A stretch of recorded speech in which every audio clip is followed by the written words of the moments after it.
How's everybody feeling? Great. Glad to be back. Is it an echo? Can everybody hear me? Yeah. Well, we're here, of course, because they're doing either a documentary interview or something with Brother Sam Greenlee. People say how to do it. That's why we're in the United States. There's something else going on in the other here. That's why we're here. But this is not going to be it. We're going to take this for the night. Anybody here for the first time? Well, we are usually in another location, but they had to give us this particular location because we have other things that are going on tonight. And we come in this particular class every Monday night from about 7 to 9 to discuss nationality, to discuss civics, to discuss civic remedy for our people. Tonight, we're going to talk a little bit about our coming summit, and we're going to talk about reparations, concept of reparations. Probably nothing you've ever heard before in regards to reparations, but we want to definitely discuss it. Okay, so summit. Every year, for those of you who have been around, you know, we do an annual summit. The purpose of the summit is to attempt to bring further attention to the issue of what we call genocide and denationalization. This summit is going to be unique because we're going to do it here in New York, and it'll be August 29th. We're going to be at the UN. We got a conference room already reserved, paid for. All right. We sent notices to the 69th General Assembly, which doesn't start until September, but interestingly, the Minister of Foreign Affairs of Uganda is heading the 69th General Assembly. What's his name? Kahama, I forget his name. But I might have to know this. Sam Kutesa, that's it. Sam Kutesa. And he's heading this year's General Assembly, and our work this year is to work with 3 other international organizations to bring further light to the issue of genocide, denationalization, our right to statehood, and to do 2 specific things with the United Nations specifically, which are something called observer status and application for statehood. So that's what that press conference will be about at 1 p.m. On August 30th and 31st, we'll be here in the main room at the National Black Theater. And August 29th will be our day to talk about, what we have that day? The whole schedule will be on the main network. I'll put it up. But I know we're dealing with the socio-political issue of midwifery, Aboriginal Medical Association, most of the health stuff is that day. And then that evening, if I have it right, we're supposed to do a dinner. Either that evening or Sunday, I don't know. And then Sunday, we're doing the whole reparation statehood issue. So that's what the day is going to look like. The tickets are online. If you want to get tickets tonight, you can get tickets tonight. Tickets are $50 for individuals. For married couples, they're $75. If you want to bring your whole family, husband, wife, children, grandparents, whatever you do in this package, $100. And we're using that money, of course, to pay for what we have to do here, because it's going to cost $3,000 in this facility for 2 days. But that's cool. We'll take the money, whatever we get, and apply to it. So you can't get tickets tonight. If you want to get tickets, you can wait till the end of the year. And you can come up to our scene, and we're going to buy your tickets. When you buy your tickets tonight, you have to make sure that one thing occurs. You have a sign-in sheet tonight? Okay, good. The sign-in sheet, make sure somebody puts some kind of mark of ticket purchase, because we're going to keep a record of the ticket purchase. In case you lose this little thing, we're going to put you on the main network as a paid sponsor. So that's an advertising. Make sure that we do that so that we cover it. Tonight's subject is actually indigenous government and Pan-Africanism. We're going to merge the issue of reparations, but I wanted to test up to see how much you're paying attention. How many people in here consider themselves paying attention to what's going on in the world when it comes to original people? Nobody? Somewhat. No, just basic. If you pay attention, then you should know some of the things that I'm about to say. If you don't know some of the things I'm about to say, that shows you have a serious problem. It's basic. This is one-on-one, flip on the BBC, Fox even, whatever. It's there. I've seen it. So, I'm pretexting this to the fact that the indigenous people in North America have the most influence to change world affairs, even though we're hard-headed as hell. We have the most potential. All we have to do, it doesn't take a lot of us, it could be 1,000 of us, right? If we do certain things, it has already caused other people to do certain things. But we can make the world do more. So that's what this summit is about. Pressing the issue so other indigenous people can respond, some of whom can help us, some of whom we can help as well. All right? So let me put something on there. How many people from the islands here? Family from the islands? Anybody? Haiti, Dominica, Trinidad, anybody? Anywhere in the Caribbean, South America. All right. If you don't know this, we're gonna make you do some push-ups or something. Amen. Can't make it. How many of you, only the people from the islands know what this is? How many know the law?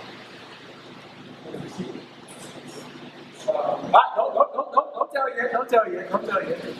Now watch this. So I can tell from the way the sister raised her hand, she knows now.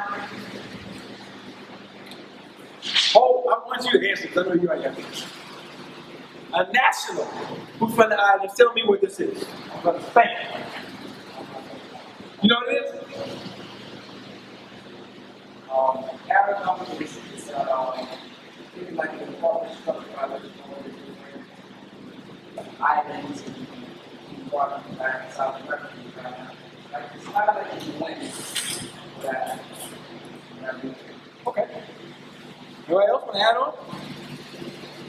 You want to add on to anything about that? CARICOM? That's good enough for you? All right, now. CARICOM stands for Caribbean Community, period. Look it up. And it's a unity of 15 different Caribbean nations with some member states. And it is a regional Caribbean organization designed to help organize the Caribbean into better trade, commerce, social, political, cultural, all that kind of stuff. But they're doing something right now that is instrumental. And what is it? What is CARICOM doing right now that is instrumental? Now, this is the person who just came to class. You about to tell us what it is? Go ahead. Before you answer, does anybody else think that they know? Okay, all right. Go ahead. The person, I believe, UK, they want reparations from the UK. Okay, great, absolutely. Did anybody else in here know that? Come on now, we're gonna beat each other. This is classroom. Just one. 2 people in this room, 3 people in this room. You heard it. You heard it. 4 people. 4 people. Out of how many? 30? Problem. So here's what I need y'all to do. I need you to have at least one study day in your house. Just one. You should actually have a daily schedule of something that you study every day, at least a little bit of time. But if you can't do that because you work the time, one day to get on the internet news and study what's going on socio-politically with indigenous people in America, islands, and Africa in particular. Anything. You need to do that. Because if you're not doing that, you can't help the situations. You don't know how to help. Now, this class is a great format to get the notices, but the energy of being interested is what propels us to act better in these situations. Right? And sometimes we get the laziness. Now, if I raise your hand and said, did you see certain other things within the last 6 months, you might handle? Anybody? Whole episodes of 24? Come on. Do I need to dig into it? Do we need to dig in? Be interested. I watch comedy too. Dave Chappelle, I don't know. But be interested.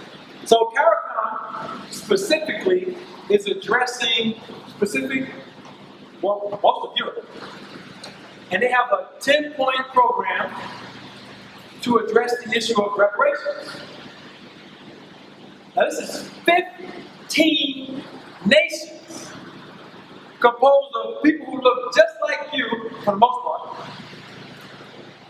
who are stepping to European nations saying, listen, they're not even, if you read what they're asking, they're not even really asking for money.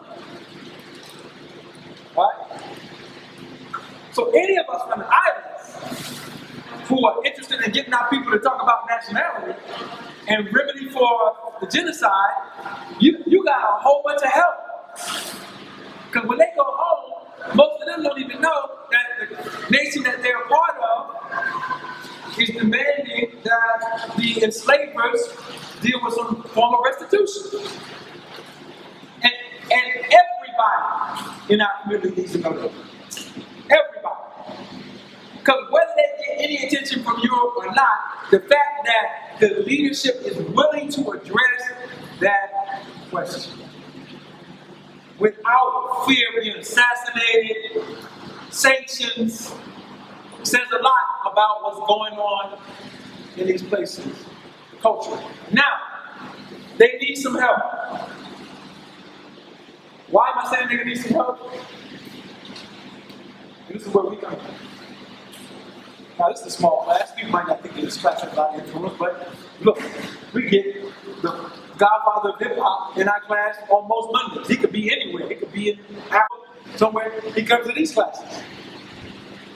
And it's participatory in helping us elevate and disseminate the word. And the purpose of us being here is to help with some of the things we're going to talk about. Now, when we start dealing with the subject of reparations, first thing comes up is slavery, right? Slavery. What I want to do tonight, 3 things. I want to talk about indigenous government and Pan-Africanism and trying to make some merging in some things to get our people to understand what I call race first on steroids. Or taking these models that we have and improving them so that they can become really effective a part of our daily lives. That's 1.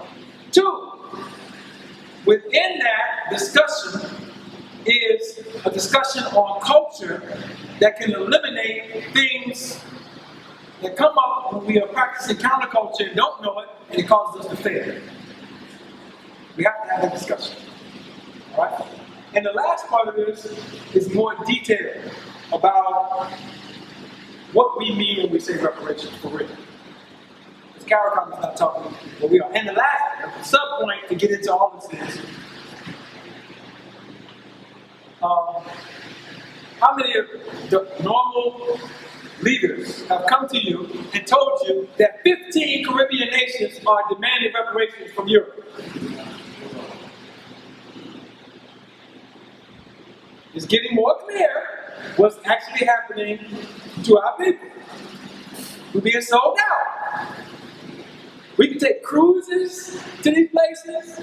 Community leaders will get you to pay $1,000, $2,000 to go on a cruise to some place. Hell, they even let you walk up pyramids now. Let's take you to the pyramids. There's pyramids over here. The discussion has changed. They're not telling you this stuff. The socio-political. They got a 501c3 or some type of plug-in, and they don't want us to start talking about structures that eliminate people who get into positions of power not by elected formats or formats where they not going to stay there their whole life. Follow me? Because some people start organizations just so they can be the head forever. So when you start talking about what we're talking about, it's like, no, he's out retired. You put me in early retirement. Trying to do that. We need to make our people aware of these things. Okay, so points of discussion. I'm just doing this for the point of you knowing some of this information. This is going on DVD and this live stream too. The 15 countries that are part of CARICOM. I wrote this down. I want to tell you. Antigua, Bahamas, Barbados, Belize, Dominica, Grenada, Guyana, Haiti, Jamaica, Montserrat, St. Lucia, St. Kitts, the Netherlands, St. Vincent, Suriname, Trinidad. Those are the 15 nations that are part of CARICOM. And those are the 15 nations that have demanded reparations. Now, what exactly did they demand? I think some of this is interesting. Because after I say this, I'm going to deal with the most important point. Alright, so they want a full formal apology. Now, there have been statements of resentment. Let me tell you why a formal apology is important. It's important for a legal reason. And the reason why some of these states have come and made statements of grievance and whatever, and they won't make an apology, is because an apology is admission. Right? And here we go. This is going to tell why I'm saying Pan-Africanism has to be developed into a better dynamic. The question before the world is not about slavery. Just stop and think about this. Not about slavery. Us using the word slavery gets us into an automatic trick.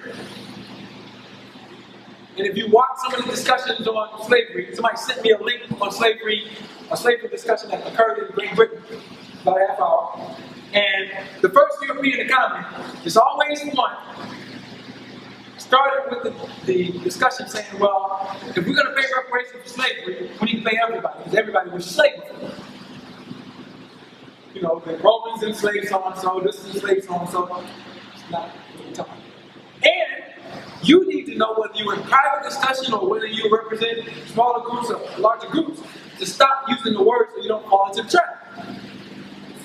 The issue is not slavery. Because in some societies, slavery was a legal institution.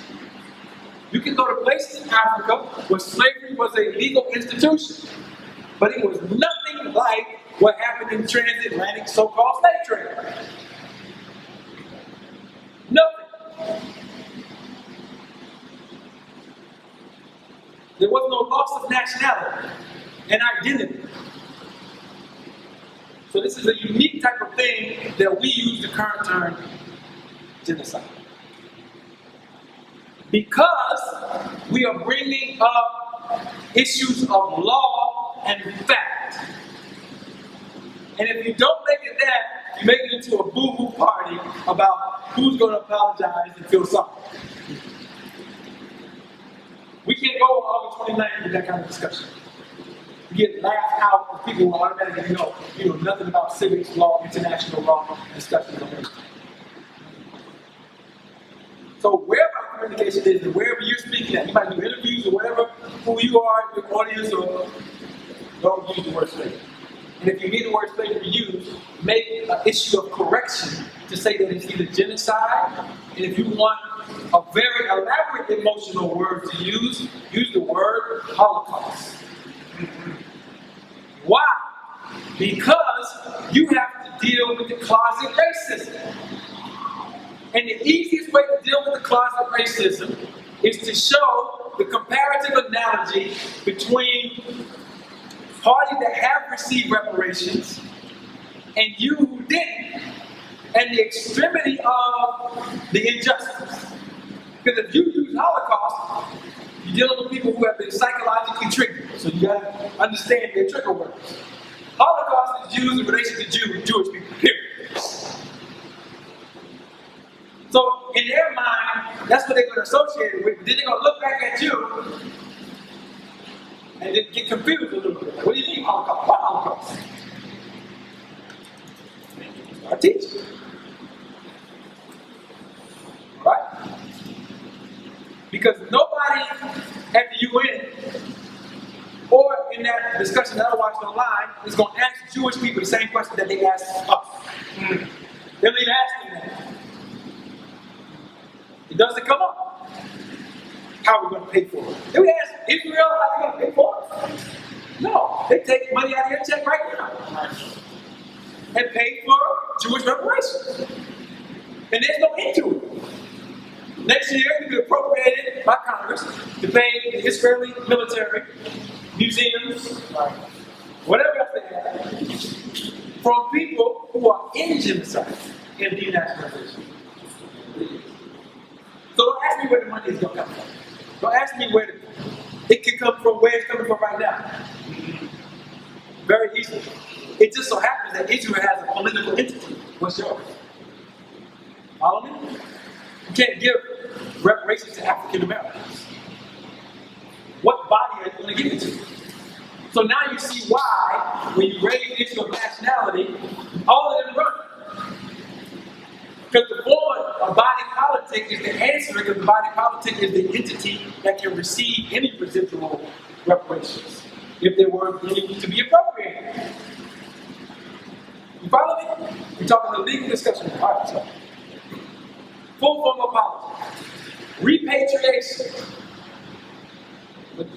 The CARICOM is saying, based on this, they don't even need Europe for this one, based on this communications to ECOWAS, which is the Economic Community of West African States and other Africans, the African Union, that the right to repatriation and creating zones where there be places for investment, where people who are in the diaspora can go back to Africa for development, etc. Now, what they didn't add in is that there are African nations who hold reparations too. And those are the areas that should open themselves up for development so they can stop depending on the IMF, NATO, AFRICOM. Follow me? But you play the most important position in this. That's it. But the discussion is not being given to you on how you can do it. Exactly how. That's what this is about. Alright, so repatriation, that's one of their points. Point number 3, indigenous peoples development based on genocide and land theft. CARICOM has a position that in the Caribbean and other places in the diaspora, Europeans stole land illegally. It still belongs to us, and there should be programs from European powers and the United States of America to give it back. That's not even reparation, that's just return to stolen property. I give you an idea of how important this discussion is. And this is not an undetailed discussion. I do genealogy searches. Genealogy searches is when we use what's called the Dawes Roll search engine to find out if you have ancestry in certain tribes. And these specific censuses were only taken on black people who were part of the tribes. That's important. So, in the Dawes Roll registry, what you have is a situation where said free Negroes who were on indigenous lands, who owned the land under the tribal name, had nothing to do with the United States. The United States came in, put them on the census, stole their land, put it in trust, and allotted them a certain amount of acres. So let's say if you had 2,000 acres of land. And then after post-Indian removal, this is 1880s, post-Civil War, they come and say, well, we need this land for development. The tribe is now going to come under federal protection. So you as a free Negro, we're going to allot you, the individual gets allotted 150 acres. So you started the program off with stealing. Then, after you gave them the land, right, you offered them citizenship, right? They didn't know what was going on. Then you taxed them.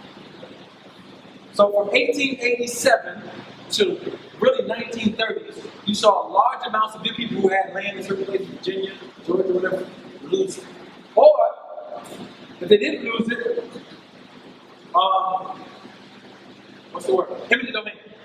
Some type of eminent domain. They were building the universities or whatever. They took it. They didn't check. So in those processes and procedures by which they stole that land, there's up to 40 million worth of acres that have been taken from specifically your people, from 1887 to almost 1930. 40 million acres. And the beautiful thing about it is, there's no guessing about it, it's identifiable. You have two databases, the Dog Roll Search Engine and the Bureau of Land Management, who has all of the recorded patents from the people who they taxed and took the land from, or taxed and ended up losing it. So I'm saying it's not a non-specific issue. We put a team together, think tank, that's specifically engineered to gather all that data, do it for a few months, now we got a report. This is how much land you owe, this is exactly where it is. Here are the land patents which hold more title than any warranty deed that you have. Land patents are superior to warranty deeds even if it's owned by a county.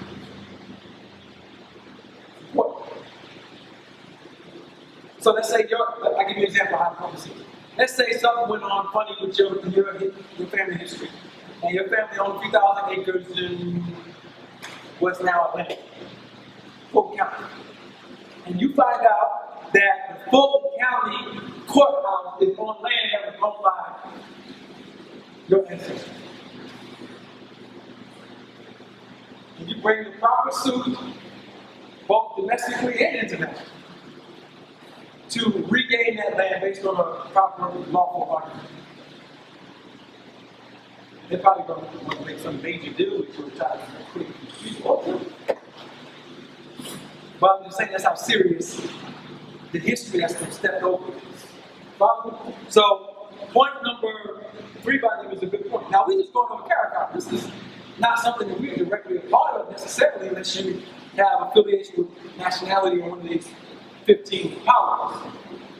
But I'm showing you the black sellouts who are not talking to you about this. As a matter of fact, this should be a quarterly or monthly discussion among black people now that our brothers and sisters have done this in the group. The fact that it isn't,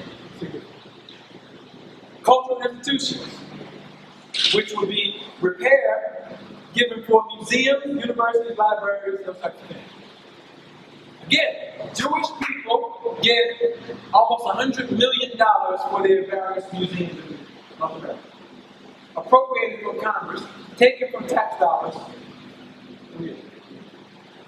So they don't worry about taking a fundraiser up to run their Holocaust museum. It's never going to happen. Unless they get for that person who wants to give them some money. So if you're in this class and you pay taxes, you pay reparations to Jewish people. Got that? And even if, let's say, we're not going to make the argument on whether it happened or not. It happened on another land. The event allegedly happened in a place that we call it Germany. Tax dollars are appropriated from another physical jurisdiction to pay reparations to these people. And people ask me why you have this discussion. It's old. It's a whole discussion. No, this is a lawful discussion. That's why I'm telling you to stop using the term slavery. Abandoned. As a matter of fact, anybody can ask you, anybody, if you get on any type of social media, videos, whatever, let's make it a chorus. Because by abandoning the term and explaining why we're abandoning it, we're in a better position as far as our group communication. And then, if anybody asks you about where the money is going to come from or what, that's not paying Jews right now for reparations. They ain't even doing it. Anybody here a Nazi or descendant of one who allegedly committed genocide on Jewish people? So why are you paying them reparations? Oh, brother Ali, it's not reparations, it's appropriations. House appropriations. That's what they do, appropriate money. Public health crisis. CARICOM has a point in their reparations program that the Caribbean islands are in a public health crisis caused by slavery. With the depletion of the land, the nutrition, regulations imposed on countries to force them into growing certain foods, all that. You got it all. So now, check it out. There's no Aboriginal Medical Association anywhere in the Caribbean, or whatever type of other entities we have that are indigenous, culturally and scientifically addressing the anatomy of African or indigenous people. They don't exist. Besides, if you go up in the bush, where the people know what to do, but then we still have an issue of the legal link of giving them the ability to set up the things that they need to set up to service their own people. Follow me? Don't tell me we don't have no labor or no work. We got work to do in other countries. All right? We got security contracts right now. That's why some of the brothers don't see them here. They're in Haiti getting paid to do security or to teach the Haitian military. Y'all telling me you see what I'm saying? With indigenous companies that they form here to take the structure to another country. So anybody who wants to get on the Aboriginal Guard can now allow to get on the Aboriginal Guard, help with the local, but extend the work internationally. Executive protection, whatever service. How people need it, yeah. Illiteracy eradication, African knowledge program, which is exchanges of cultural material, psychological rehabilitation, I'm going through these fast, technology transfer, really big. CARICOM is saying that European countries attempt to block certain types of technological developments. All right? And then debt cancellation. Those are their 10 points. Let me say them again real quick. Formal apology, repatriation, indigenous peoples land development, cultural institution funding, public health crisis addressing, illiteracy eradication, African knowledge program, an exchange of cultural program, psychological rehabilitation with institutions to address that, technology transfer, debt cancellation. You know why I read those 10 points? Because we have a ministry for everyone. Anybody want to service 15 nations? With new economic structures, new health structures? You see why you're in this class? Or you're supposed to see why you're in this class? You see what I'm saying? We are the ones who have been working on the project in detail. Alright? Alright, so that's important. Now, let's get to the really important issue. I gotta critique my brothers and sisters in the Caribbean now. Check this out. Beautiful. All stuff is great, right? You go to the CARICOM website. Guess what? You're not gonna believe it. Take a moment of silence for the ancestors. The 15 nations got together to sue, address all the European powers that committed these atrocities in genocide. And they went to a white lawyer from the UK to hire him and his firm and paying them to do it. Now, no, wait, don't get upset. Don't get upset. Don't get upset. That's the counterculture. See? You got the Holy Ghost, but you follow Jesus instead of us all. Right? You're confused still. Now, when you go to these countries, most of them are Christians. surprised that they went to the UK and had a white lawyer. His name, I'm going to give you his name. So you first of all, you won't come to life if you're out of 15 nations. His name is Martin Dean. Martin who? Dean. So, Day. Martin Day. His first name is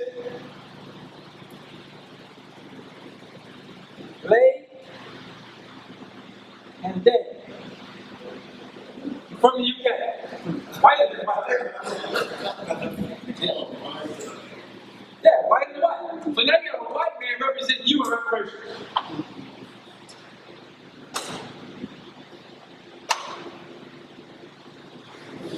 How come the late solution fast ain't never come and tell you that's going on? Does he know? Maybe you don't. Both things are problems. Michael Cord, how come you tell us that this is going on? There are no lawyers coming to tell you that there are 15 indigenous, basically indigenous nations, even though they didn't go out there a little bit, that are suing the UK and they hired a white lawyer. There should have been an outcry. Like, whoa, we got this. We do this for free. Please don't let them go. So now this is the setup. This is the setup. Because you know what's going to happen, right? Y'all know what's going to happen. All these points that they're bringing up are going to get edited if we don't do something. So my proposal, before we do the press conference, is that I'm going to write to CARICOM so that we can represent it. How are you going to have a fictitious entity representing indigenous people asking for remedy?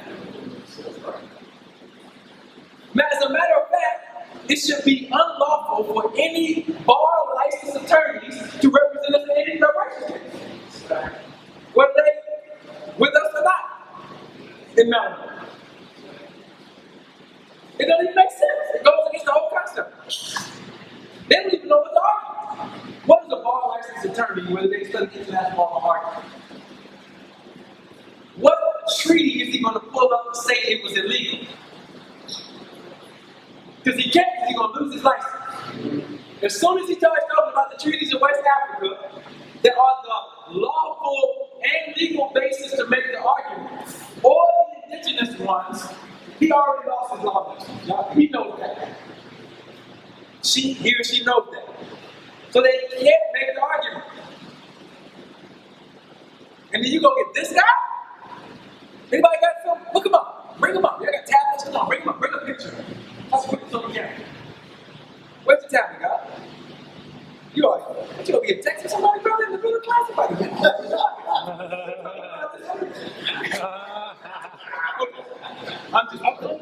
about to say, you in the middle of one of them.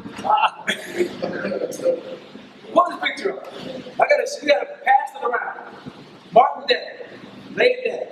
You got it? Everybody got it? You got it. You got it? Oh, there you go. Pass your phone around. We're gonna make sure the security, make sure nobody don't try to take it from you. All right. Pass them phones around. Hey.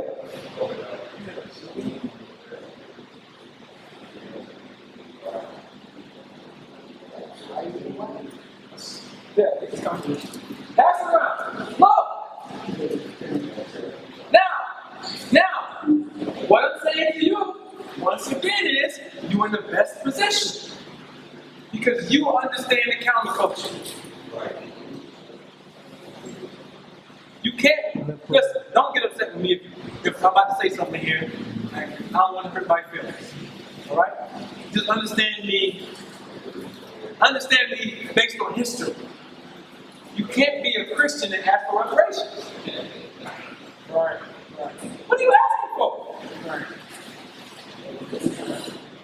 What are you asking for? Now, if you hold to the scriptures, I got you. Okay, you're going to make that argument today. That's cool. But this stuff that the Europeans gave you, and their renditions and translations, now you're asking them, we already know what you're going to do. They're going to start playing that Jesus music. What you eat? What you eat? You're gonna forget it. You're gonna forget it. Yeah, exactly. Turn the other cheek. See? Culture. We can get right into it. Let's just say, what makes people, see, I wish this was in the other, I had this stuff loaded to my laptop. I was going to play this clip from this woman, this black woman, on why we shouldn't get reparation. Wow. It ain't nothing but, and she was a professor. It's nothing but the imposition of that psychology. Turn the other cheek. Alright? So, no. The counterculture. Now, that brings me to Pan-Africanism. Because my thesis for the discussion tonight is my thesis. Don't get upset at me for saying this if you want to ask, whatever you want. Don't get upset at me saying it. My thesis is Pan-Africanism, as it currently stands and has transformed away from garbage, can no longer serve our people. It is co-opted. Not the original concept. That's not co-opted. So we got to do something with it to get out what's in it now. Because what's in it now is a university academia control phenomenon. From people who want tenure from universities, one, which they don't own, and therefore, they're just like these licensed attorneys, they can only go so far. We're not mad with it. We don't want them to quit their jobs at the university. We just say, y'all can do it. Y'all can help us. Do some research. Put you on the think tanks. But the ideology did not, it was developing in a certain light and then it stopped in 1927. It did. Then it had a resurgence in the 50s and 60s, but by that time, too much confusion. Now, here's the proof. Let me show you the proof. Now, if I go to Association of Classical African Civilizations meeting, right? Or annual conference. They have an annual conference dedicated to Sheikh Anta Diop. Everybody know who Sheikh Anta Diop is? You should. Yeah. All right? He wrote the book, several books, but one of the most instrumental was The African Origins of Civilization. Need that book in your library. Brilliant man. He even made up a specific test to test the levels of melanin in the mummies so that he could substantiate that these were ethnically African people. Which was kind of prophetic because you see what they're doing now to King Tut. They're trying to export him to Europe saying he has European DNA. Right? So he beat it to that point. But the culture that exists there currently does not allow for us to form the right frameworks to build healthy nationhood or culture. How do you know? Because Sheikh Anta Diop had a white wife.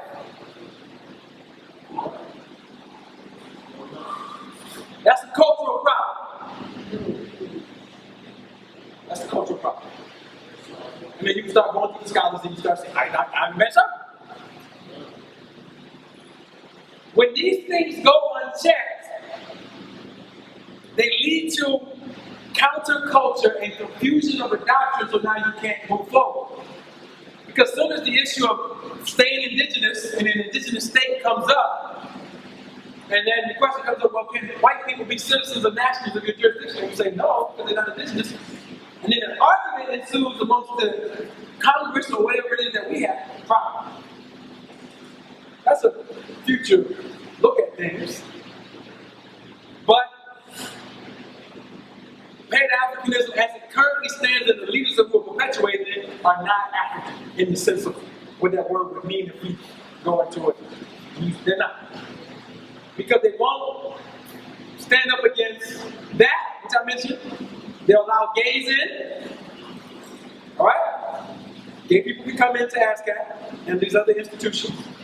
And then there's arguments amongst the leaders about that. There should be no argument. There should be a constitution. Period. Because if you don't have that, you got a problem. Now, don't get up. Now, the argument that they made is we live in America and we have to know. It's bullshit. Let me show you how you can stand on your square and not care about none of that. Now, we talked about the 69th General Assembly session that we're going to be a part of. And that's the session that we will do our press conference for and the documents for. The leading minister, Sam Kutese, is the Minister of Foreign Affairs of Uganda, which means he'll be running the UN for this session. They're not going to kick him off. Now, ask me a question, why would they kick him off? Because in Uganda, it is illegal to be gay. Does you know that? Yeah. Okay, well, you need to go see. We need to study what's going on the planet and know our people. This is why Uganda takes so much heat, and Zimbabwe. You cannot be gay in those countries. You go to jail. As a matter of fact, the law was that you get arrested. Now, the law is you get life in jail. Ugandan women cannot wear miniskirts. Right.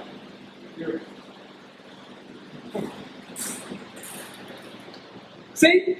Now, they're not worried about getting kicked off of the UN General Assembly for the 69th session.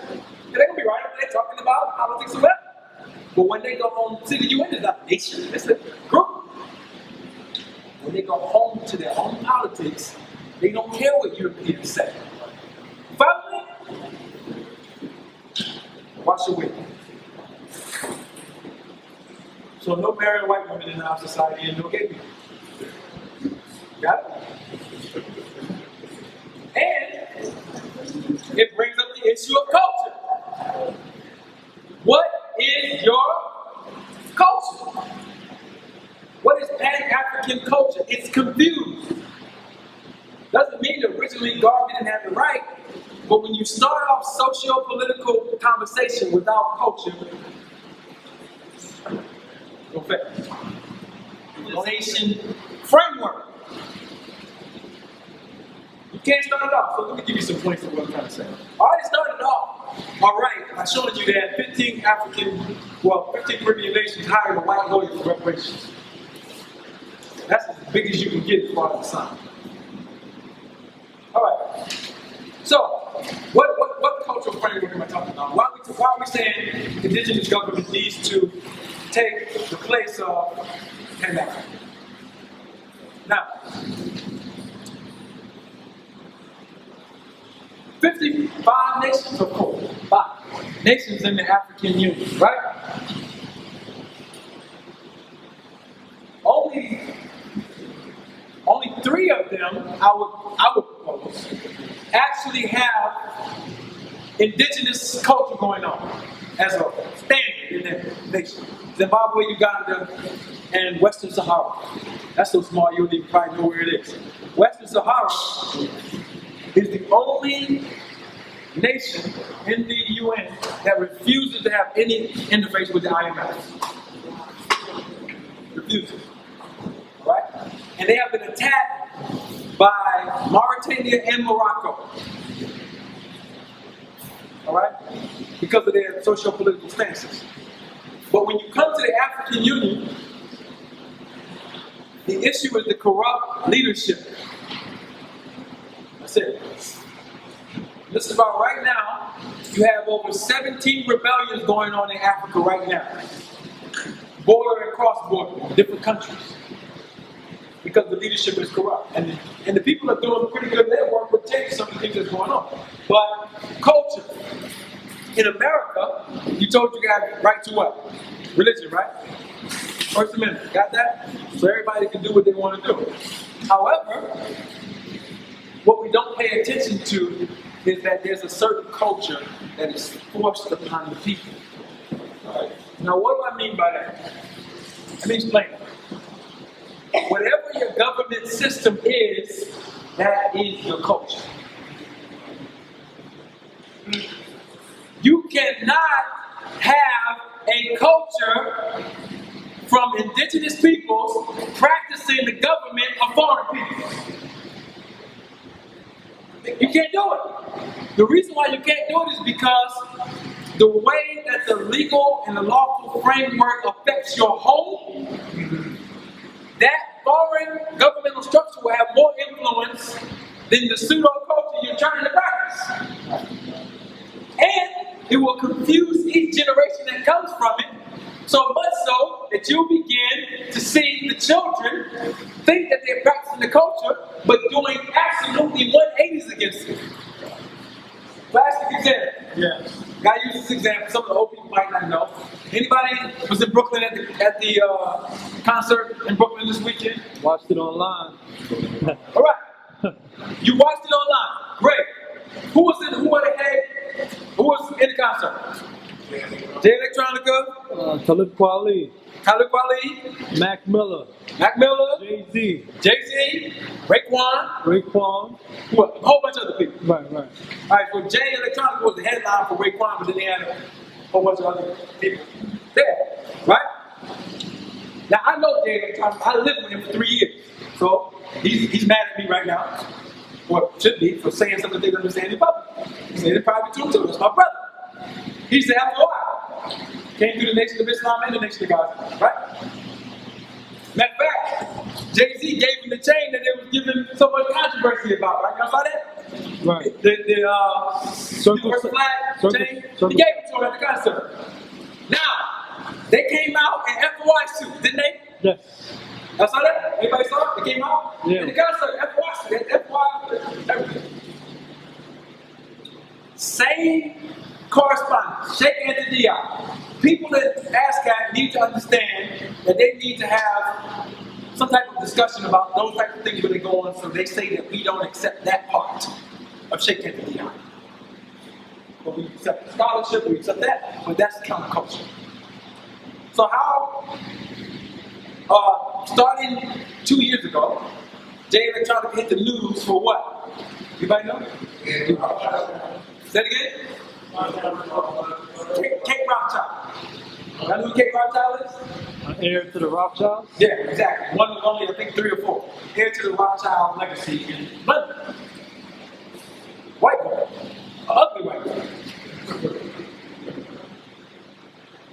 So, Jay Electronica latched on to her husband, who was cool with, and he ended up taking Goldstein. What's the first name? What's Goldstein's first name? Forget his name. Anyway, Goldstein and Rothschild are old European families. So Kate and whatever his name is, that was a fair marriage to keep the wealth of the family and blah blah blah blah. So they got a few children. So Jay Electronica, one of our brothers, goes and takes the man's wife, and it hits the news, right? And it's been big, and it quiets down. So now he's still with her. He's up. He did a track with Jay-Z, all right? Some of y'all know the lyrics. But basically, there's a lot of amp about the lyrics in the song, because I guess he kind of pulled it out of Jay-Z to say some things that he said. We're gonna run Yaku back up to the caves. Jay-Z. So he's gonna run Yaku back up into the caves. Got it? But the question is, how can you run Yaku back up in the case when you got Yaku on your own? You got that? So now, wait. Now, look. So now, no, I gotta address this. This is counterculture. Because there's certain doctrines that are folding now. It's not the doctrine that's folding, it's the people's application. Right? It's like there's nothing wrong with Pan-Africanism, it's the application of the people who are trying to represent it. We need to get them out of the way.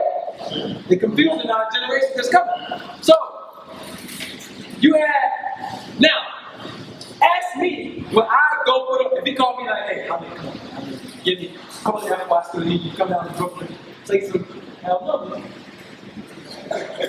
Hang on. Where's Kate?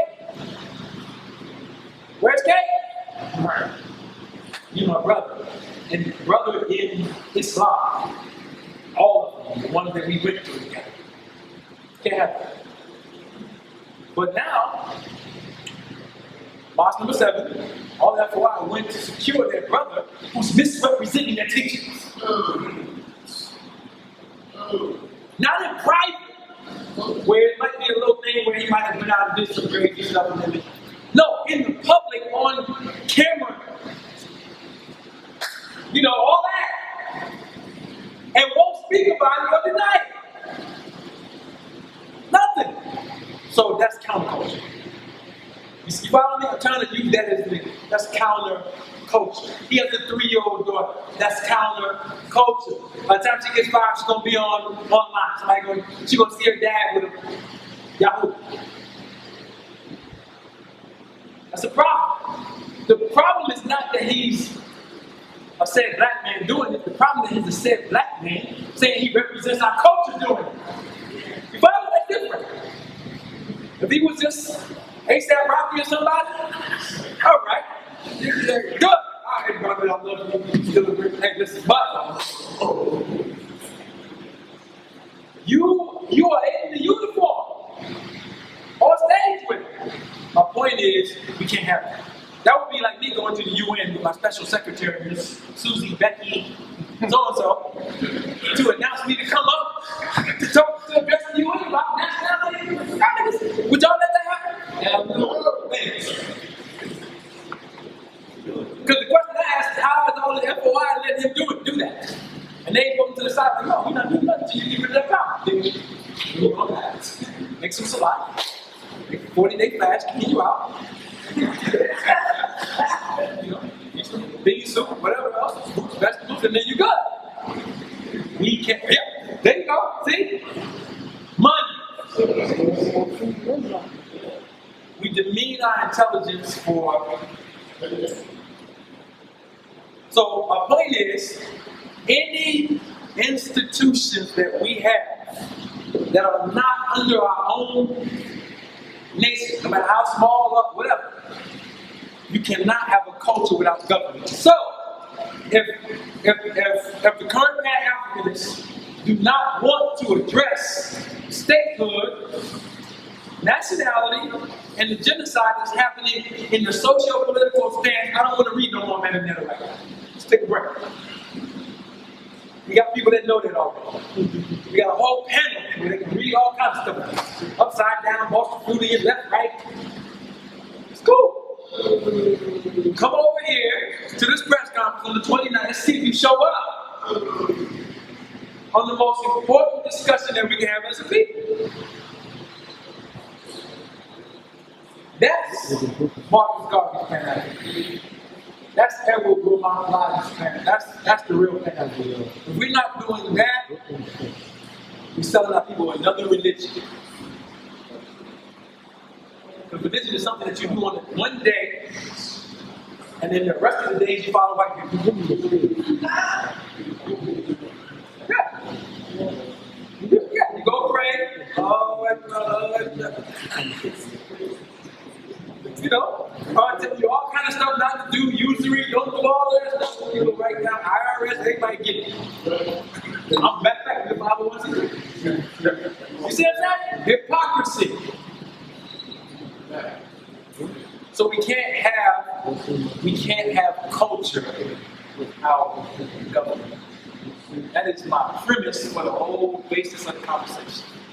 If we're going to have Pan-Africanism as a social, political institution, it works. Because then we can bring back all the Maionic flag and enforce it. That's the difference. So you want Becky on Friday, Saturday, and Sunday, then you want Patel, Amin Ra, and the Ogun. You see what I'm saying? During the week. That's why you're going to give me a week. No, there's Bible laws with white wives.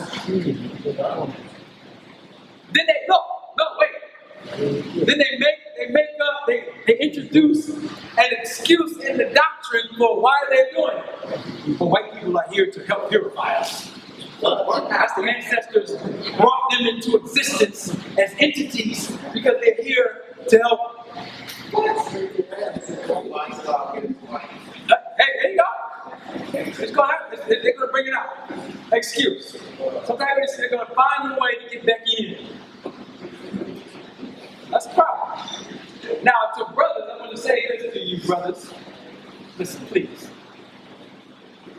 If you once original men start wanting that, you're on your way to a whole bunch of other things. Matter of fact, you probably already did. Homosexuality, a whole bunch of other things.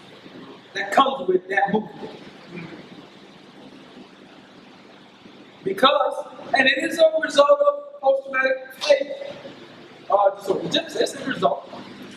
That's why you like white women. It's the result. Because there's no way you can like her and still, most men will choose a woman similar to their mother. If they had a good mom, most of the time. What you doing with that? Are you gonna take that to your mom? I don't care. Listen, I don't care what your mom into. My mom, Christian, she gonna forget. Your mom gonna be upset. She might not even say it. She's gonna be heartbroken. So I'm saying that they say that's denationalization. That's a process of denationalization. Sisters, a part of the issue comes back to you too. Both of them is a two-way street. You are trying to be European, right? So you're confusing the brothers. Got it? Come on. So now they don't see enough of the images that they need to see. From young, I'm talking about from young boy. Your son is 2 years old, he started with the weaving. You're adding on, whatever you're doing. Burning it, you're burning your hair for it to make it look better. So we know counterculture is going on, we need to erase the counterculture. You can't have a nation, a culture, without it being in government. So right now, the problem in Africa is they have Eurocentric governments in indigenous lands.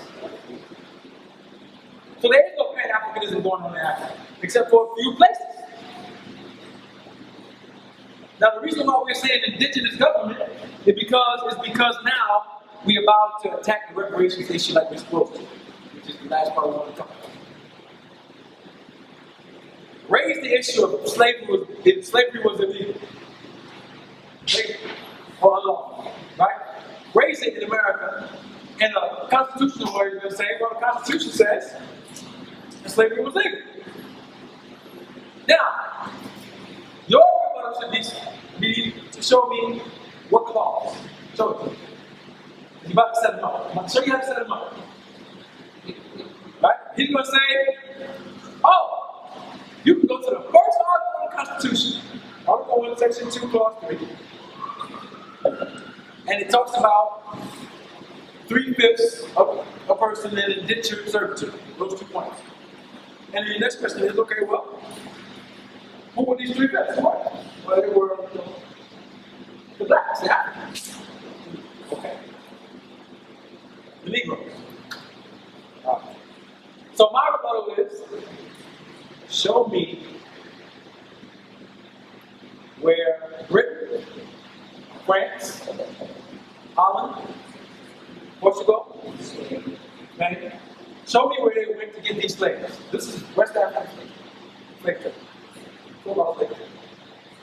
And what you're going to run up into is the issue that there were no Negroes, blacks. Oh no, they weren't there. What was the name of the people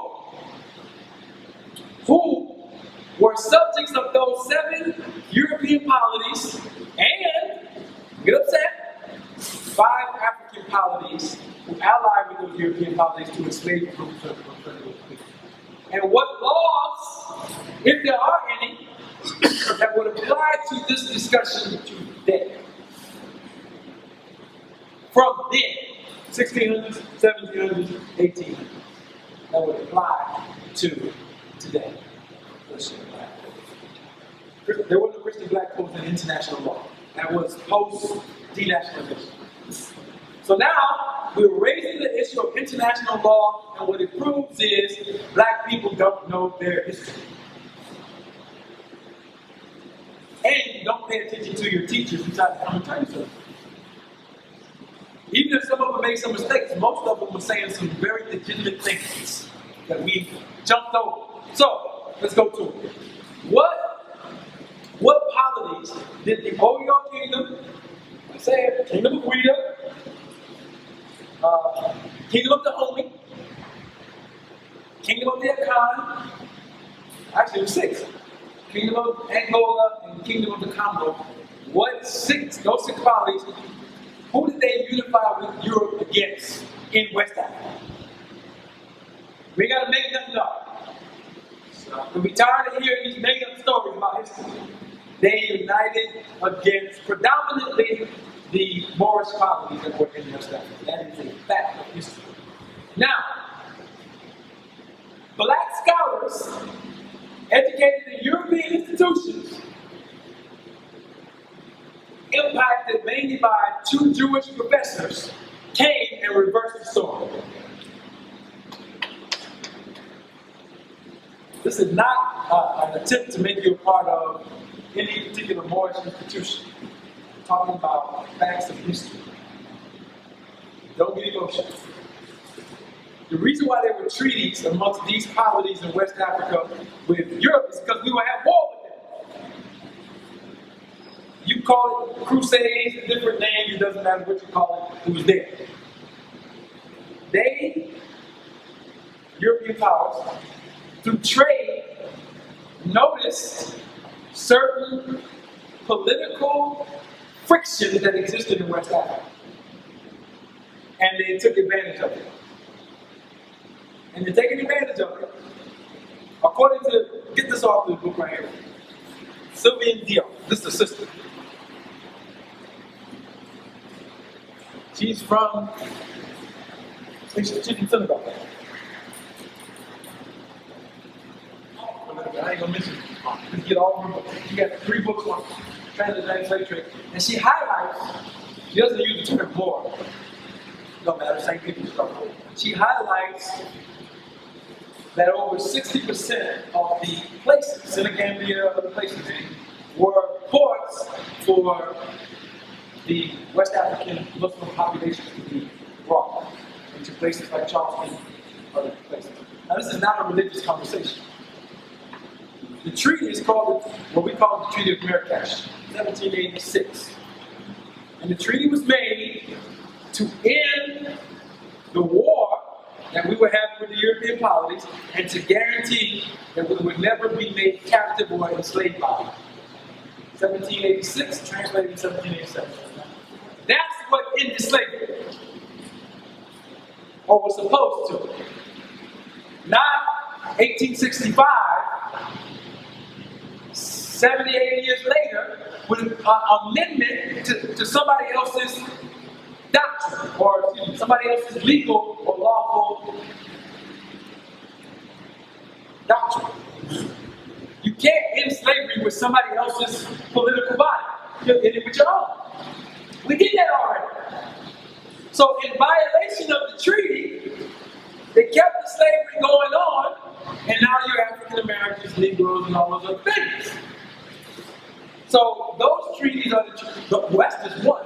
You go back all the way back to 1754 with specific treaties with France. Each one of them. Our point is, we have treaties with all of them. So, points of significance.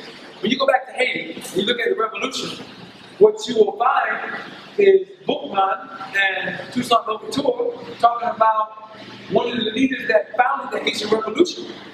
Mackendal, who was from what we would call anyway, from West Africa. He was a Moor from West Africa, Mackendal. Mackendal initiated the Haitian Revolution.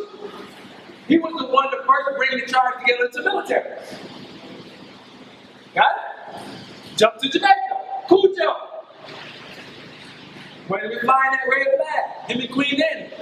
And they said in history he bowed to the British general. No, he was doing an honor of prostration, which was an act that Moors carry out to signify the treaty that was made to end the war between the factions.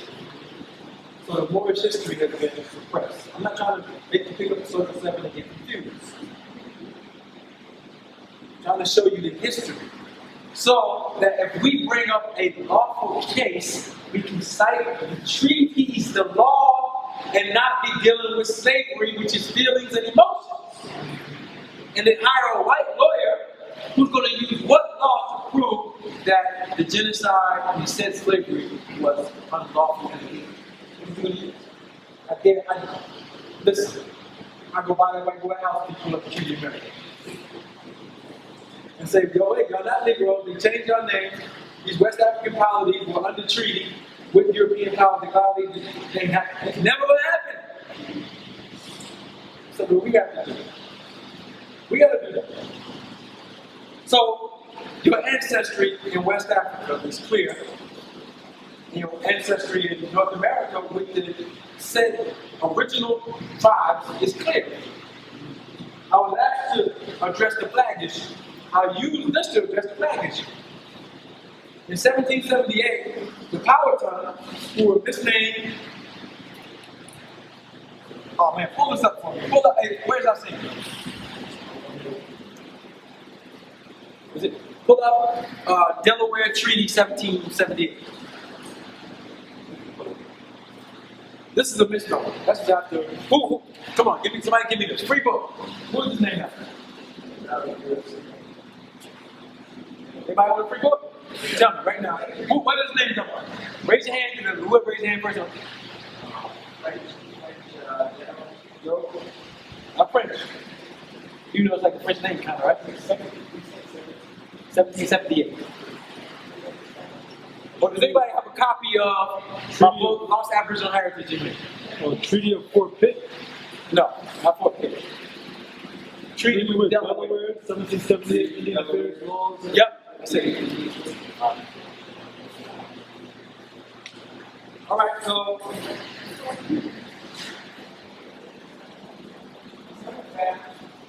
so let me read this to you. Where does the word come from? Anybody? Say it again. What's the family? No, I'm about to tell you what it is. I'm about to show you the confusion. All right, nobody knows. Let me just say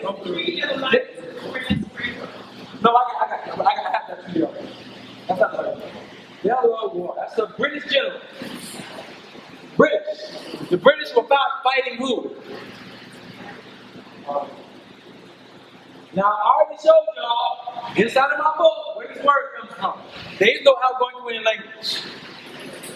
It's a bunch of BS. There's no such thing as Algonquian language. This word comes from the She or the Olmec calendar.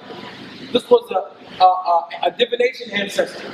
And when you look in Mesoamerican art, you'll see these four dwarfs holding up this flat plate. Sometimes they have a king, a higher one, sometimes they don't. This is for the calendar. Powhatans were the equinoxes, equinox celebrations. So the British would come to the Powhatan equinox celebrations when they were just trading with them. But eventually they went to war with them. The other war, so this tribe, this confederation on the eastern seaboard of the United States of America got renamed Delaware. But even afterwards, commentary from people like William Penn would state that they were a black tribe, right? But what's the important? These tribes are the natives who you're descended from. Here, on this land, the real indigenous people. The first, not the ones who came from the Austronesian DNA groups that are now on reservations who mix with white people who call themselves Native American. Now this is known. I'm not making up something to try to get you convinced. This is known that. Open that back up for me. I love it. But check it out. This is why we got to know history. See, when we look at slavery, we see somebody like Benjamin Banneker. It's confusing to us that he would write a book that was sold the most in the colonies because we think that we weren't supposed to be doing it.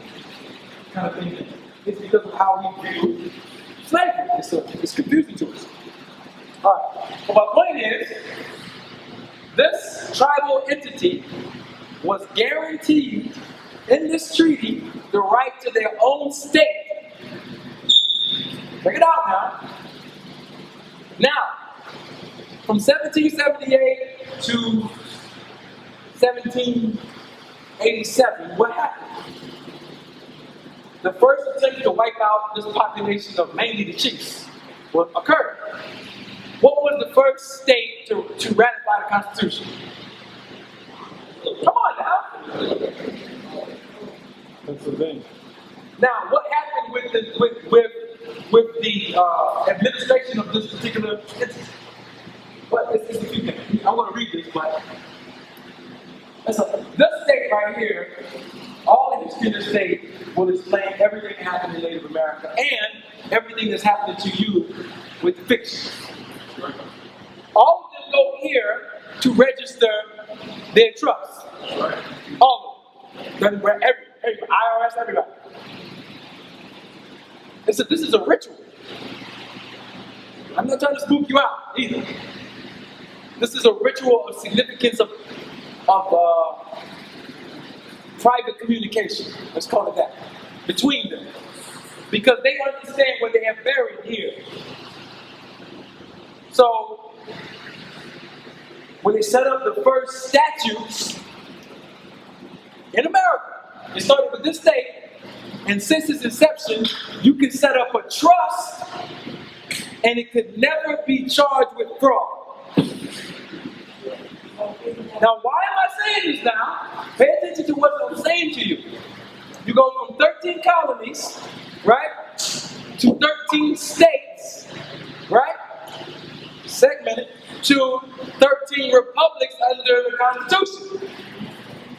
The first statutes allowed for trust to be set up with no claim of fraud that can be made against them.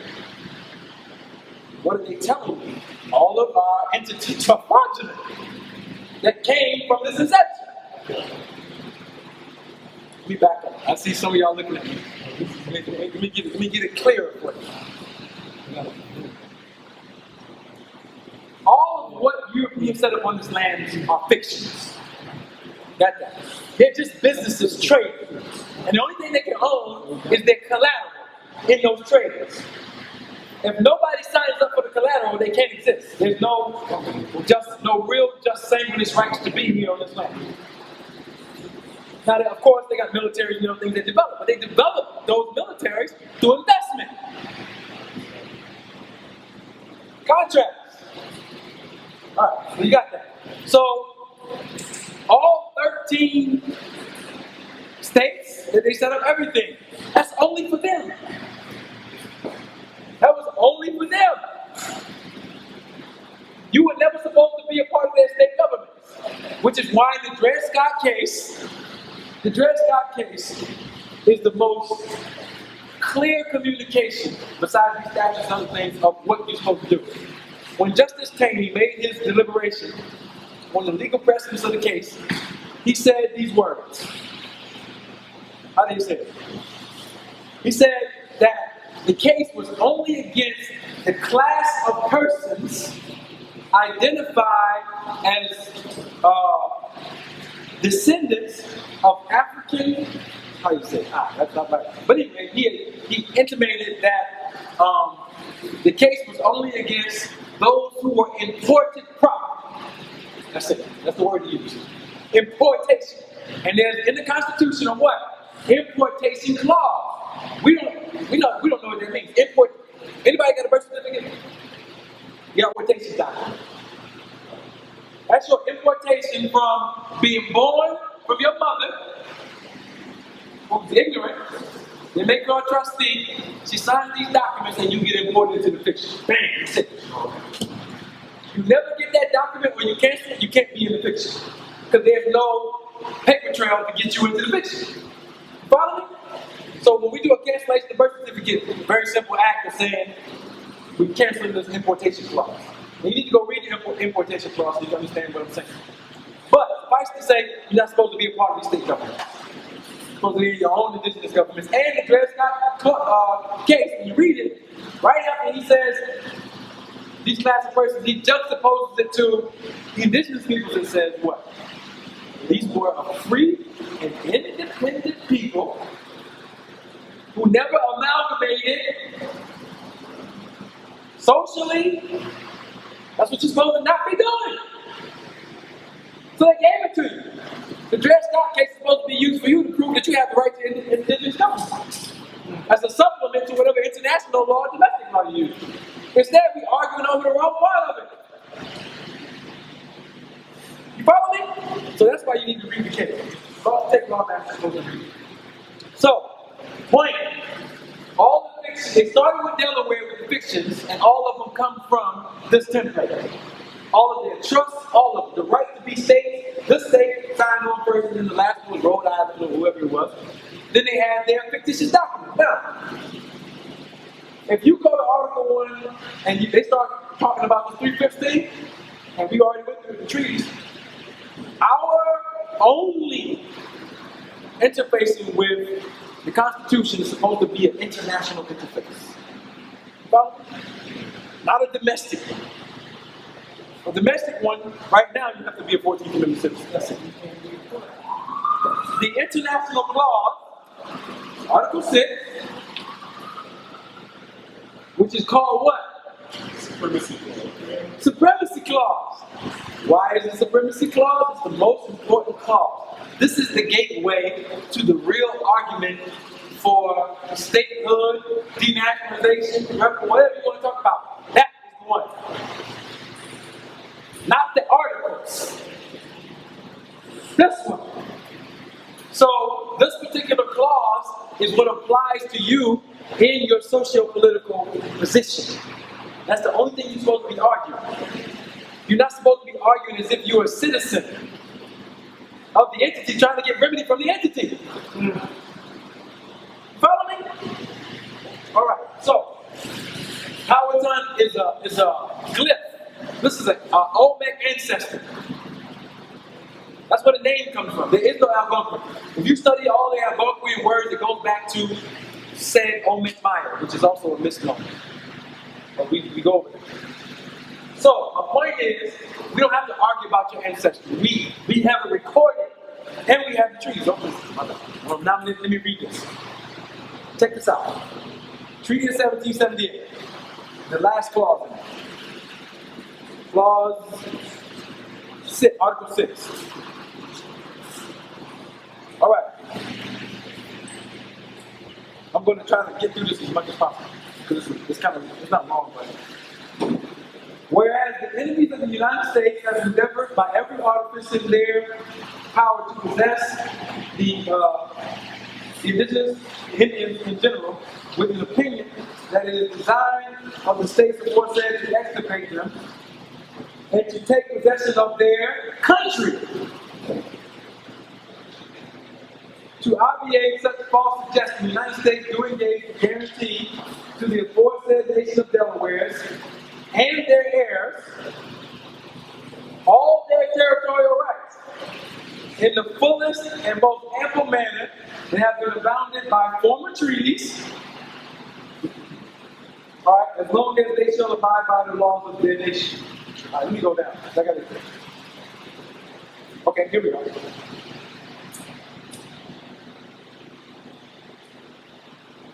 All right.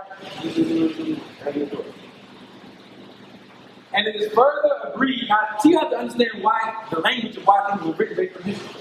And it is further agreed on between the contracting parties should be for future to be found conducive the mutual interests of both parties to invite any other tribes who have been friends to the interests of the United States to join the present confederation.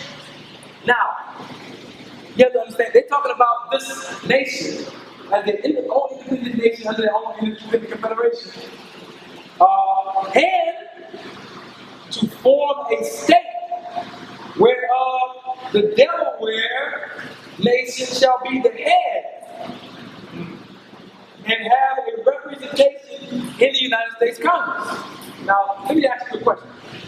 This treaty is before the Constitution, it's before the Articles of Confederation, it's after the Declaration of Independence. Why are they coming to the Delaware to invite them to have representation in Congress and in their confederation with all the other indigenous tribes to be the head to interface with the United States? What was that about? What was that about? That was about an end of a war between the Shawanese tribes, which the Delaware were part of. Shawanese is an up-to-date name for Powhatan. Look it up.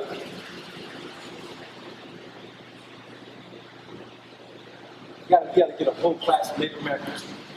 Let me give you a context. The Iroquois allied with the United States against the Shawanese and the Powhatan. All right? These were the northern tribes, the paler ones that you see now, who still good buddy Masonic friends with them. They allied with them against the black tribes, basically. In their allying with them, there was a consistent attempt by the various Iroquois nations to spy on, become assistants of the United States to plot against these black tribes, said black tribes. Use the term, So by the time you get to 1778, you are ending the Revolutionary War, right? Or ending, still ending, but ending parts of it. So stopping the fighting, you're making this treaty to stop them, saying, listen, we're not going to fight, we're going to protect each other. We have peace. What did the United States do after they signed this treaty? The captain of the chief of the Delaware, they killed him. What was his name? They call him Captain White Eyes. Look him up. Pull him up. I don't even know how to pull him up when you're drunk. Somebody look him up right now. They killed him, and then after they killed Captain White Eyes, they went back down into Newcastle to initiate war against the Powhatan of the Delaware again. All right. By the time they got to 1787, they had created this entity, and now had a Senate and a Congress of Europeans who are representing this concept they call Delaware.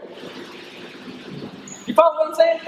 So now they created a fiction in the physical jurisdiction, and now they start their constitutional framework.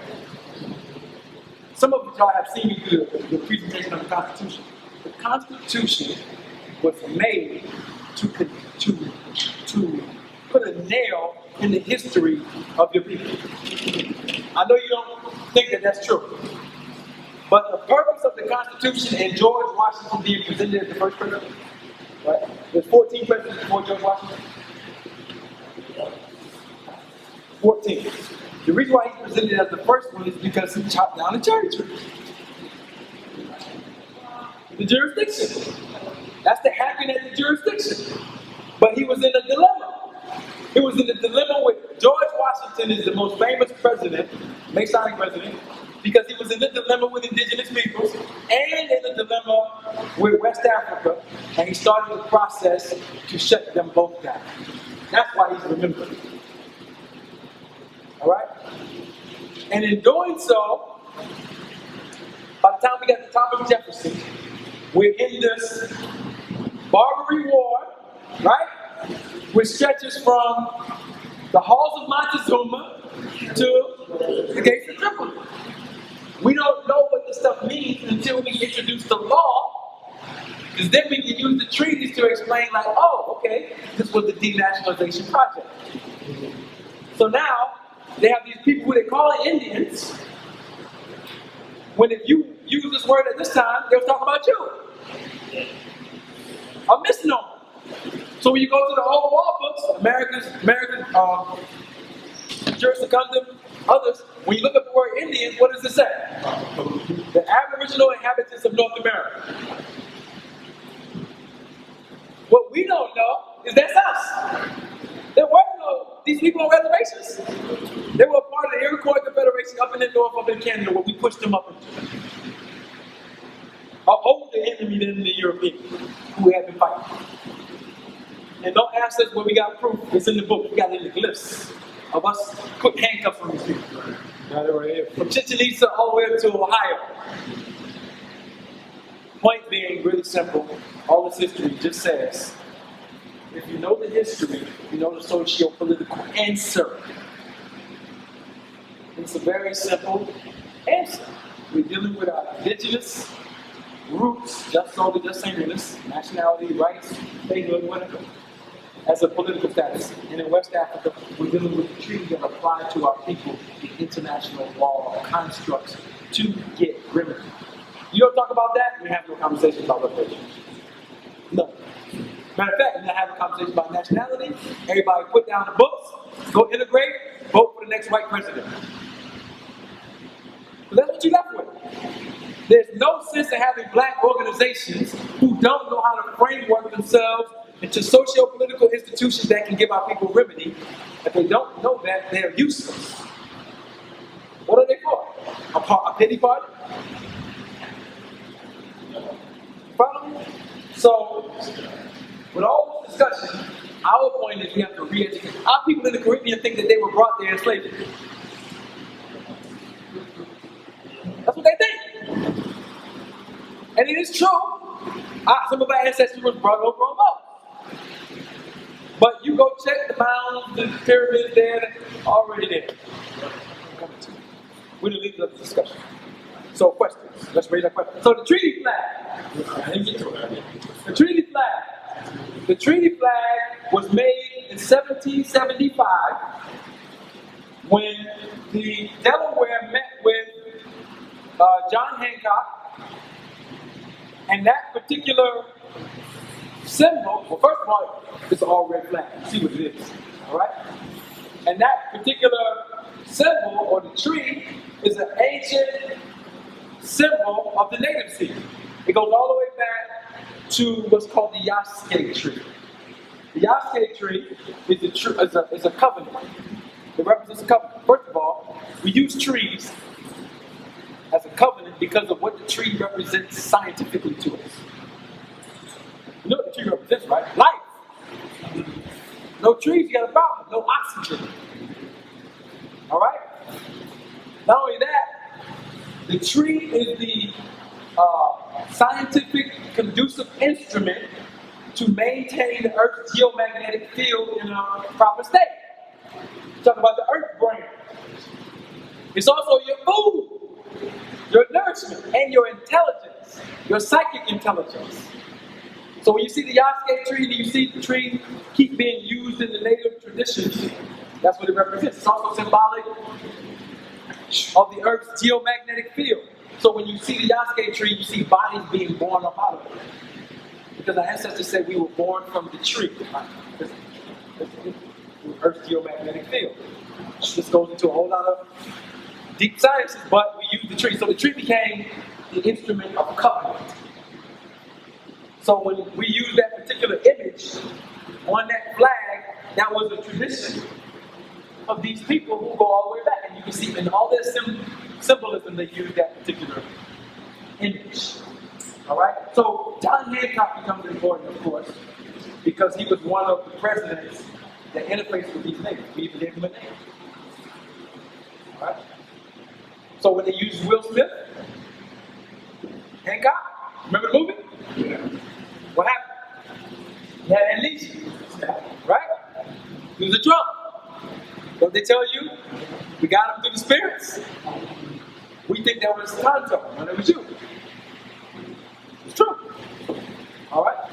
So that flag is still our treaty flag. When we see the change of the use of the flag of Ishmael and the international flag, I didn't want to put anything but socio-political body politic flags on the paperwork from now on for good. Follow me? So the international flag, that's the old Moorish flag. Period. And the flag of Ishmael is the symbol of the oldest astronomical symbols that come from Chile, Mexico. So when you see that star of Crescent, some Muslims would say it's an Islamic flag, not an Islamic flag. It's a flag that represents the ancestor Ishmael. Ishmael is a native Sikh ancestor who represents calendric science. And the reason why we put that there, read the intro to the Constitution on the website. Click on the Constitution, read it, got a whole breakdown on that, what that flag means, where it comes from, the whole thing. We use that flag because it's tradition, one, and that system, this is important. See, we got to be into our culture. That calendric system spread from the Americas into what's called Old Ethiopia. Old Ethiopia is West Africa. Look at the old maps for Ptolemy, you see Ethiopia? They put it in East and West Africa. The Sahara and what became the Nile Valley. The Nile Valley used this Manzil flag, Manzil astronomical system, and then it became a part of the system under the Moors and Islam. It's the same Manzil system, which is why they should be doing Ramadan. But it's up. So the Manziel system, let me make it plain to you. The Manziel system is the actual Orisha. It's your real altar. So when you start getting into any system of divination, all of it is based on the celestial orbs, condensed into a relative structure, ephod, hollow, whatever you're dealing with. Condensed into a relative structure to teach you metaphysics, spiritual science. All right, divination. So when we wrote these books, this is based on the calendar.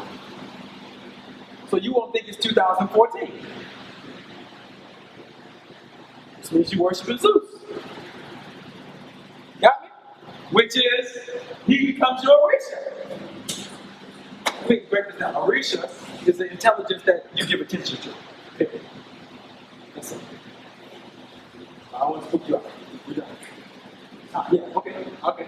Question is, let me jump to it. Because I do have to get the 10:05 train, and I'm not going to miss it. Go ahead, check. Statement, if anyone visits the federal court building in Kings County, right at the foot of the Brooklyn Bridge, when you go in, they take your cell phone from you because they don't want you taking pictures in the building. The very first flag that's on the wall in there is the Lord's flag with the Arcadian tree in the federal court building. It's the first flag before the Civil War flag. It's the first flag in there. And they make sure that they take your camera. They don't want nobody taking no pictures or anything inside the building. So if you get a chance, just go down there and go inside and check it out. But you was talking about counterculture earlier. So do you know that your brother that killed Big Color Street? He had somebody.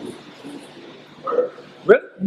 No, we don't. No, we don't. Yeah. So really, Tell me that right now. I gotta take a break. No. I'm asking. I'm not saying that. I'm asking. Well, nah, you don't. I'm asking about Tariq Nasheed, right? Yeah. Nah, you don't. You got a black license. Okay, good. All right, don't scare me like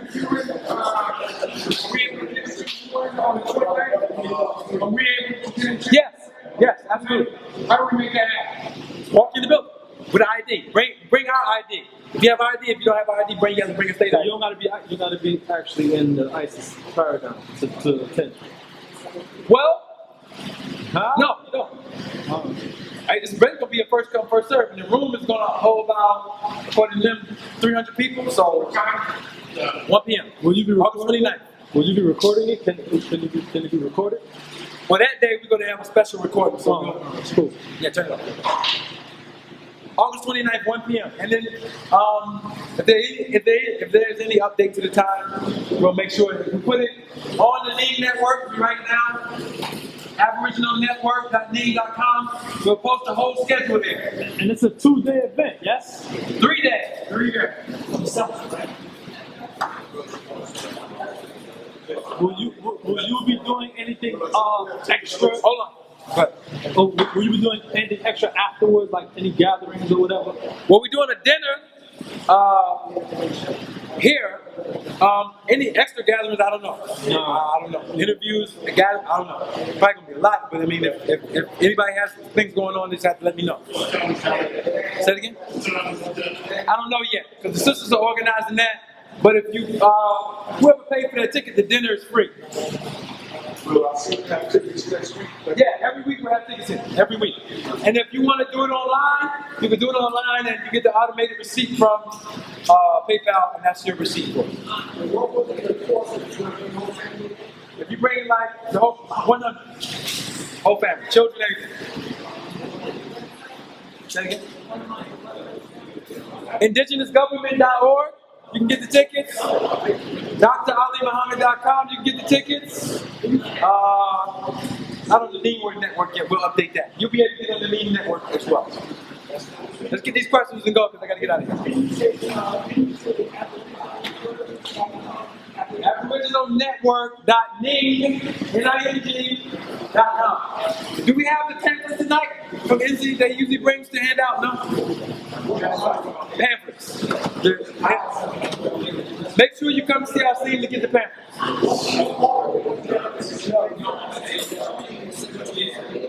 That was the last article. I think it was Article 6. the last article in there. It's pretty long, but it breaks down the whole interface that they were having with the Delaware at the time. And read the whole treaty so you can get an understanding. That's the question again.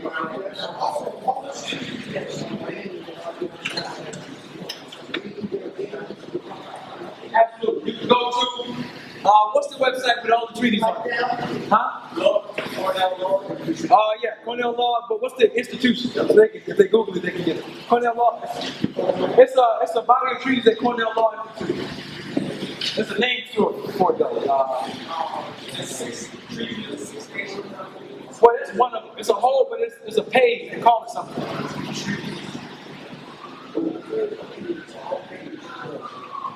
I'll forget the name of it.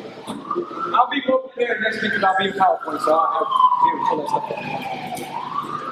Stop. Aside from Let me ask you a question so everybody can hear it so we can.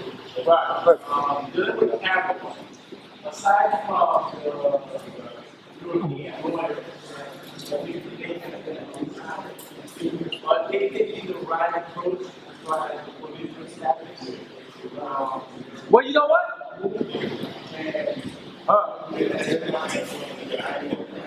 Question on the floor.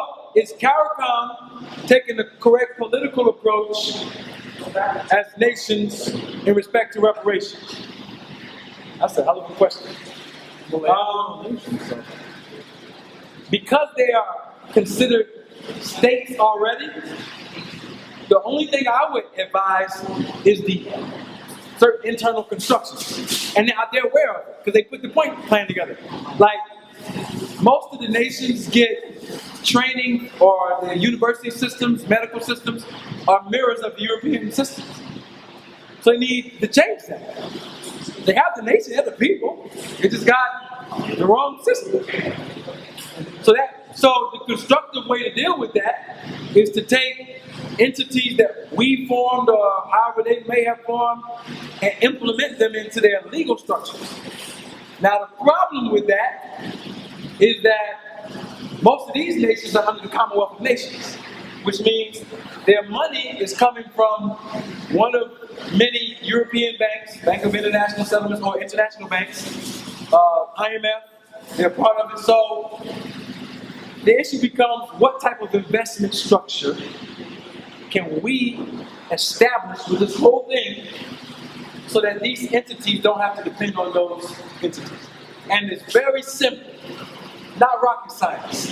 They each form their independent bank structures, and the resources that they have, the oil or whatever it is, they unite around the principle that they're only going to export, import, and deal with those things in a certain manner.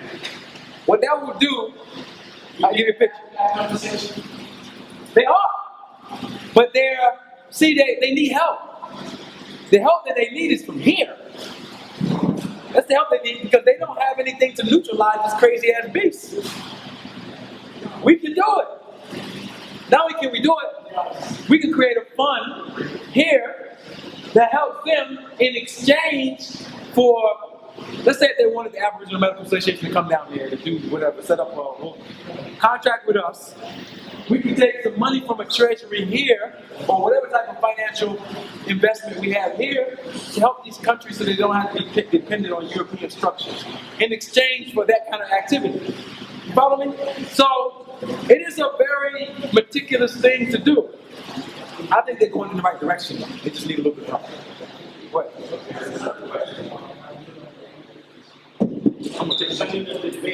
Say it again? Concerning the debate that last night is there going to be a public sit down with you and everybody else who participated? Because I was very disappointed when not everything. I don't think so. I don't think that they wanted to have a public sit down with me. Because, well, what would the discussion be? If the discussion is going to be, what would it be? Will it be about the debate? Will it be about the structure of the debate? Will it be about future debates? Will it be about how to better the situation? Will it be critique? What will it be? The fact that they didn't invite me to their post-debate analysis said it all. They don't want me to come around to talk about it because besides the content of what goes on in the debates, it's supposed to be for a purpose. And the purpose is supposed to be to generate enough information so that we can get rid of countercultural systems and allow for that to happen through people who are experiencing those to have discussions. But if anybody, I don't know if you saw my post-debate analysis, you can Google it and look it up. They supplanted the whole debate. Literally. They started an hour and a half late. In my estimation, I'm not going to dog the brother, but intentionally. They let other people go on in discussion that those things could have been sound bites and commercials. And you didn't do it yet? Oh, you gotta get some more tickets. Okay. You want some more? All right. And they took away rebuttal time, so we couldn't rebut what they said. Then they flipped it, and I'm defending the point. Whenever you're in a debate, you're defending the point, you go second, because you want to hear what the person has to say. So they flipped it so I could go first and wouldn't go out. Like, there's no other word to use but crybabies. Like, I'm not going out. So we're sitting there arguing over this. Literally, the security can tell you almost to the point of altercation, physical altercation. Like, what are you talking about? Like, how I go first and I'm defending the point? You have to attack. So, unfortunately, I think there's some maturation that needs to take place. And then, that's what makes the debates useless. It makes them useless. But anyway, let me say this about the debates. I don't care about the debates.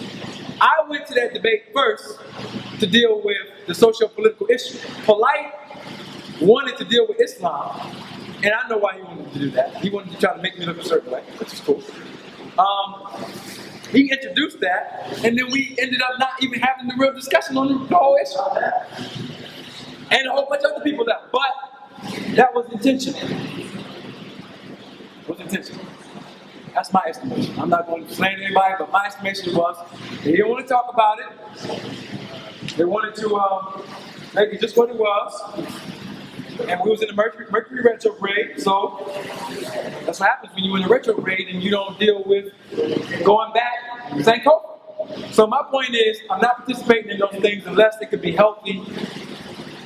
And right now it's not healthy because it's not going to educate us to the point where we can get rid of the pseudo doctrines and focus on our real culture, wherever it is in this epoch of time, and unite around the second part of the discussion. If we can't do that, then it turns into a waste of time. Are y'all ready? Let's take these questions. Yeah, I have an issue. I was recently, listen up. I was falsely arrested by the police.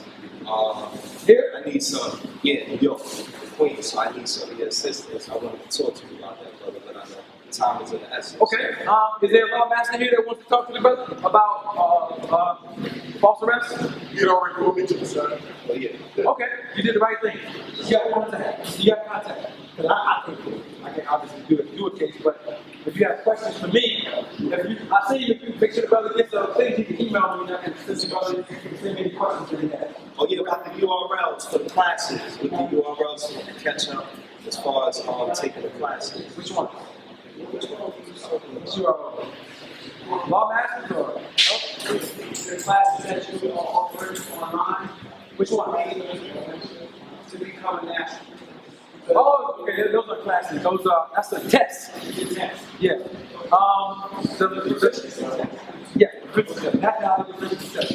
That is at this website.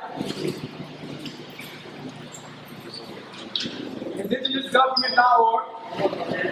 And essentially, what you do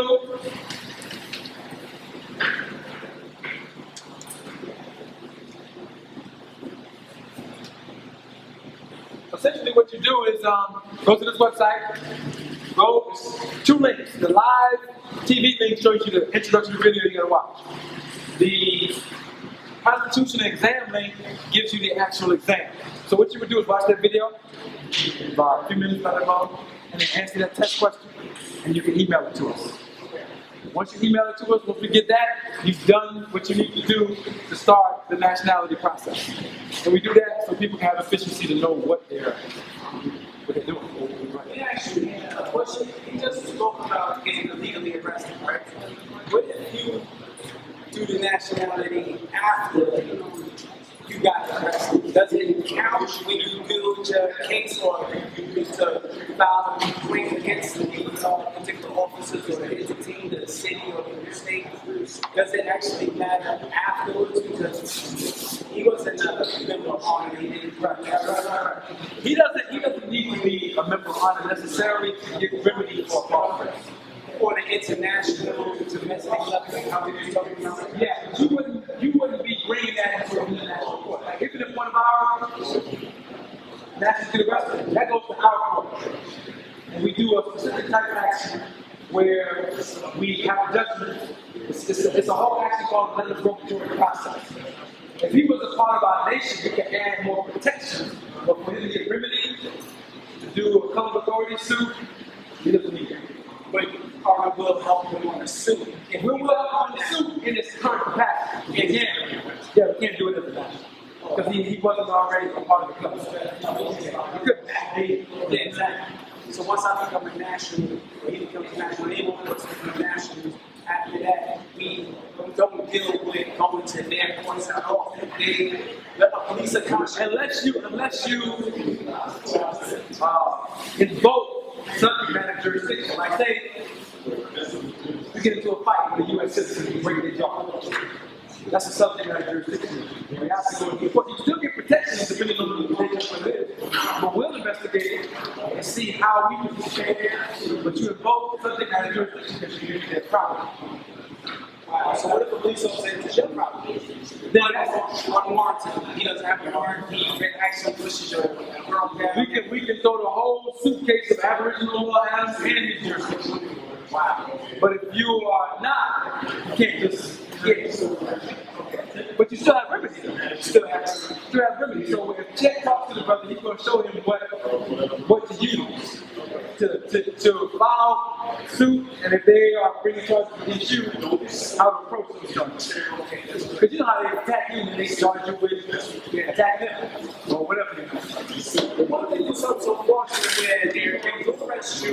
No, I'm sorry, they do arrest you, put you in the car, take you to the precinct, hold you for so many hours, but then throw you away and say, well, actually let you go without any paperwork, nobody knows nothing, nobody can just go. Well, you still have the dispatch, calls, the actual, they still have a record of what happened. You have the police camera that you can subpoena, physical camera of the arrest, which you can take into the car.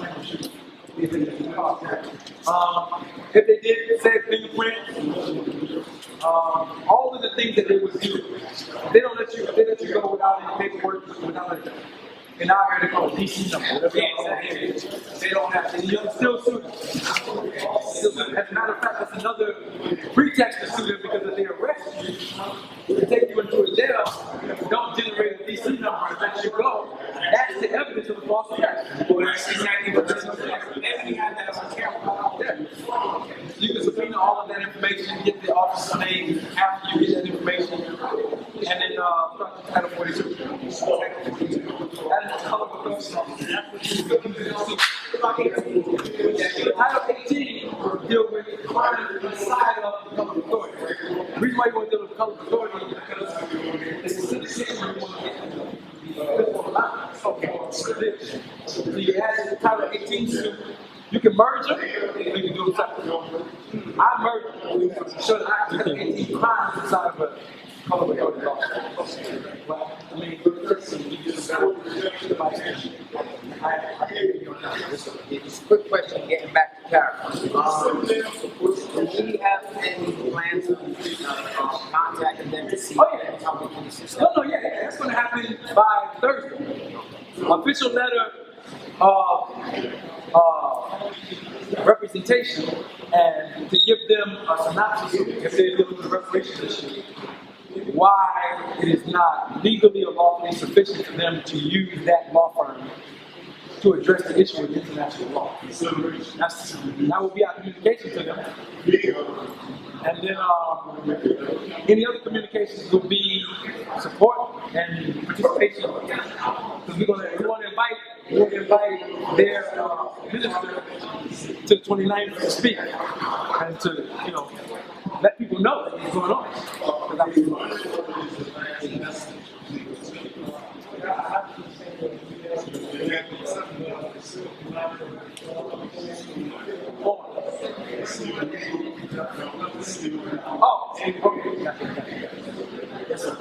Just opinion answer. Yes, sir.